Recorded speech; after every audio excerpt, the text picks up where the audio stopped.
Hi everyone, it's Gemma here. So today I just wanted to touch base on the power of diet. So what made me want to do something like this for a topic was I've been watching some documentaries about becoming vegan, juicing, living a more plant-based life. Just cutting dairy and meat out is the best for someone. But it's not always necessary either. Now, I know that we've been taught and we've grown up around milk's good for you, meat's for protein, cheese is delicious. These are all things that have been embedded in our minds subliminally through TV, through advertisements on the street, through walking into the store, through everything, And I gave up meat a long time ago, but I still ate a lot of cheese. I love almond milk. I wasn't a huge milk fan, even though I grew up on it, but almond milk was a great substitute because I just liked it better. I found that it tasted better, it was healthier. I just went to that, but I couldn't give up cheese. It was so hard to give up cheese. And I just watched this documentary called Fat, Sick, and Nearly Dead, as well as Cowspiracy. Fat, Sick, and Nearly Dead talks about juicing and the power of vegetables. It's a great, great documentary. The guy changed his life. He doesn't need to take his medications anymore just by living a more healthy life. He did 60 days juicing to flush his system from all the toxins, all the fats and grossness that was just lingering for his years of life. And he was doing really well and he got off all of his medication.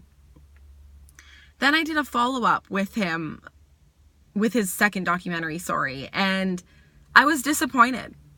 I was disappointed by the fact that he was now telling people that you don't need to eat good all the time. You just got to do a system reboot.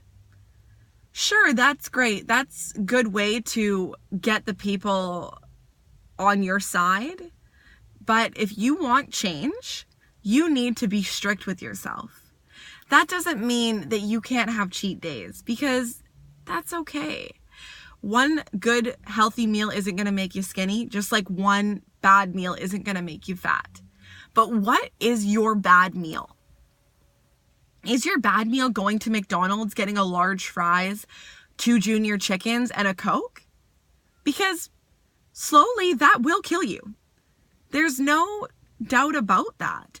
It's going to be slowly, and you're going to need more medication. You're going to have an unhealthy senior life, and you're not even going to necessarily know what it's from, because you're just going to wake up one day and your cholesterol is going to be high and you're going to have heart problems and all those sad things that go along with it.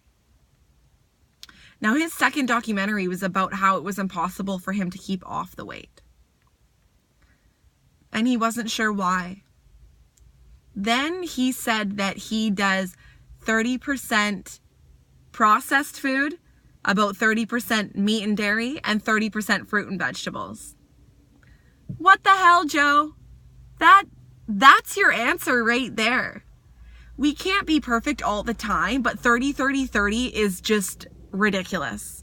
He did so well, and he's okay with living this lifestyle, so power to him.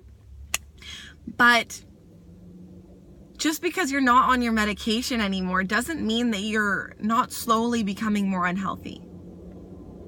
So for everyone who is inspired by him, as I was, to try my juice cleanse, just remember, you can always do a system reboot, but you can always just remain healthier and not have to. I don't want to have to not eat and juice cleanse a couple times a year, 3 times a year. I want to juice cleanse for the detoxifying of my body, for my surroundings, that odd bad thing I eat, that glass of wine I have, a couple times a month, things like that. Not do it every 3 months because I need to cleanse myself again so I don't get behind and have to take my medication or whatever your circumstance is. So I think that if you're willing to try something like that, just go with a plant-based diet. If you're not fully ready or committed to doing that 100%, then that's your choice. But you can change the world by cutting dairy and meat products out of your life. You can change the planet by having less water consumption and food being given to these animals, because they won't be mass produced anymore. They won't be forcefully bred. They won't be put in these cruel conditions. They won't have to die for us. Now, if the planet or cruelty doesn't go up your alley, then your health. There was this study shown that if you cut dairy and meat out of your products, you're 20% less likely for cancer to develop. Now, cancer is something close to me because my grandma had cancer. And she didn't eat the best. She didn't eat the worst, but she didn't eat the best. She had pop every day. She chewed gum. She ate meat probably 2, maybe 3 times a day. And I don't blame her, because when she was younger, that was the thing. Cheap fast food was becoming the fad, and it was becoming what's new, what's easier, what's better. There was no nutritional facts back then for people. So it's not really her fault. But I think that knowing what I know now and my research and my documentaries that I've watched, it maybe could have saved her. What we can do as young adults and young parents and just a younger generation is set an example for our future generations and for our loved ones that are older than us. If they see their son who has had asthma or who's had diabetes or is overweight, and they change their diet and they're suddenly off their medication and just so much happier and healthier, that would inspire someone. Even one person. I lost my camera there. Even one person. If you can inspire and change one person's views, you can make a difference in this world. So do your research. Don't just go to one source or 2, go to 10. Okay? And just keep in mind that the agricultural production societies don't want you to stop buying their product.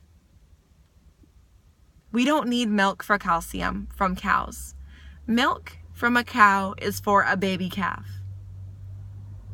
And just a fun fact, baby calves get taken from their mom after only 2 days. And if they're boys, they help breed or die. And if they're girl calves, they're raised up just like mom. It's a sad society that we've decided we all have to live in, but the reality of it is there's more. There's more out there for us. And knowledge is power. So do your research.